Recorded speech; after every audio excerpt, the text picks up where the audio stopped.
Shalom, Talitakum, selamat pagi. Bapak, hari ini anak-anakku ingin bicara tentang sesuatu yang indah yang Bapak dapatkan dan Bapak rindu untuk setiap anak-anakku menerimanya dengan sukacita damai sejahtera seperti yang Bapak saat ini rasakan. Pagi ini, Bapak merenungkan firman Tuhan dari 1 Raja-Raja 8, pasal 9, dan 2 Korintus 3 ayat 3. Perjanjian baru dan perjanjian lama setiap pagi di Talitakum itu dibacakan secara berdampingan. Dan itu adalah kurun waktu yang panjang dan orang yang berbeda, tetapi bicara tentang sesuatu yang sama. Kalau bukan Tuhan yang melakukannya semua, siapa lagi? Itu semua karena Tuhan Yesus ingin bicara kepada kita semua, terutama kepada anak-anak Bapak yang kasihi. Di 1 Raja-Raja 8 ayat 9 itu bicara tentang, kan Bapak bacakan ya, 1 Raja-Raja 8 ayat 9. Dalam tabut itu tidak ada apa-apa selain dari kedua loh batu yang diletakkan Musa ke dalamnya di Gunung Horeb, yakni loh-loh batu bertuliskan perjanjian yang diadakan Tuhan dengan orang Israel pada waktu perjalanan mereka keluar dari Mesir. Ini disampaikan pada saat Raja Salomo sudah selesai membangun Bait Suci. Bait Suci itu dibangun dengan sungguh luar biasa, dengan sangat ramah indah, dengan mahal sekali, dan itu digambarkan di 1 Raja-Raja 7 ayat ke-48.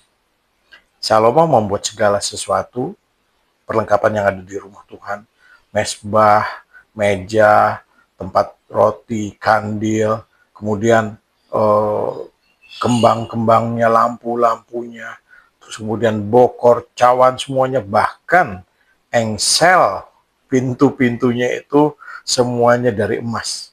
Dan itu sesuatu yang indah. Dan sesuatu yang luar biasa juga Bapak dapatkan di pembacaan yang pada hari yang sama, yaitu 2 Korintus 3 ayat 3. Bicaranya begini. Karena telah ternyata bahwa kamu, Rasul Paulus bilang kamu kepada murid-muridnya di kota Korintus, adalah surat Kristus yang ditulis oleh pelayanan kami. Ditulis bukan dengan tinta, tetapi dengan roh dari Allah yang hidup. Bukan pada loh-loh batu, melainkan pada loh-loh daging, yaitu di dalam hati manusia. Pada zaman Musa atau perjanjian lama, ya, itu firman Tuhan, perkataan Tuhan dituliskan di dalam loh batu, ya.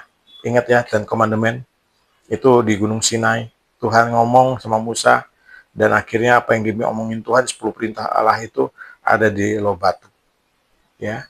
Dan itu didokumentasikan sama Salomo, ditaruh di dalam bait sucinya yang teramat sangat indah. Tetapi di perjanjian baru, ya anak-anakku sekalian, perhatikan ini. Firman Tuhan itu ditulis bukan dengan tinta, tetapi oleh roh Allah yang hidup. Bukan dalam loh batu lagi, tetapi loh daging, yaitu di dalam hati manusia. Ya. Artinya apa? Manusia yang percaya merenungkan firman Tuhan siang dan malam, dan memperkatakannya, dan bahkan melakukannya dalam kehidupan sehari-hari. Orang dunia tidak bisa baca Alkitab, tapi mereka bisa baca firman Tuhan melalui kehidupan kita. Dahsyat nggak itu? Ya. Apa hubungannya tadi sama Salomo? Salomo dengan perbuatan manusianya, dia menghiasi bait sucinya itu dengan segala perlengkapan-perlengkapan yang indah. Emas, permata, dan segala macamnya. Bahkan engsel pintunya aja dari emas.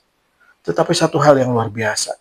Di perjanjian baru, Tuhan sudah menyatakan dengan darahnya yang mahal, ya, yang tercurah di kayu salib, kita boleh ditebus. Sehingga pada saat kita ditebus, tubuh ini menjadi bait sucinya Tuhan Yesus. 1 Korintus 6 ayat 19.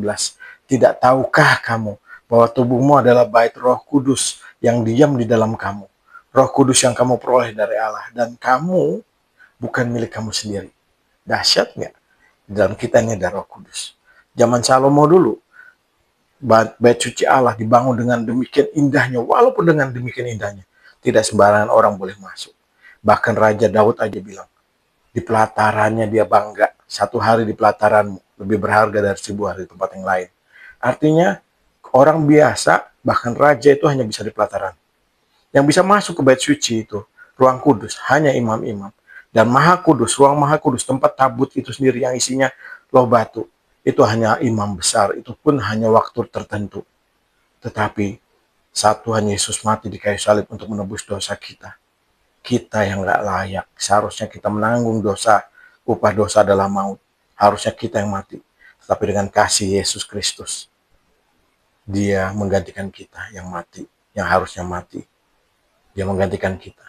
Tapi dia punya kuasa. Walaupun dia sudah mati, pada hari 3 dia naik ke surga. Kenapa? Karena Yesus mengasihi kita. Tubuh ini dilayakkan, disukuduskan, dibenarkan, disucikan, dimuliakan. Sehingga kita boleh tubuh ini jadi tempat kediamannya Roh Kudus. Indah ya. Bait suci Salomo diperindah, dibikin indah dengan segala emas, perak, permata, perbuatan manusia, dunia berikan itu semua, tetapi itu sekarang nggak ada lagi. Sementara artinya, tidak kekal. Tetapi setiap orang percaya, dihiasi oleh kasih karunia Tuhan Yesus. Ya, sungguh luar biasa ya, lihat itu semua, anak-anakku. Itu kita sudah terima keindahan dari Tuhan Yesus. Oleh darahnya yang sangat mahal, kita dikuduskan. Nikmati hidup bersama Tuhan Yesus. Nikmati kasih Kristus. Miliki firman Tuhan. Setiap hari, biarlah Tuhan Yesus berkata-kata dengan dirimu. Mendengar firman Tuhan, merenungkannya, memperkatakannya, dan melakukannya dalam kehidupan sehari-hari. Maka sukacita damai sejahtera dari Tuhan Yesus tinggal tetap dalam hidupmu. Hidupmu berhasil dan beruntung karena Tuhan Yesus besertamu. Puji Tuhan. Haleluya. Shalom. Talitakum. Tuhan Yesus memberkati.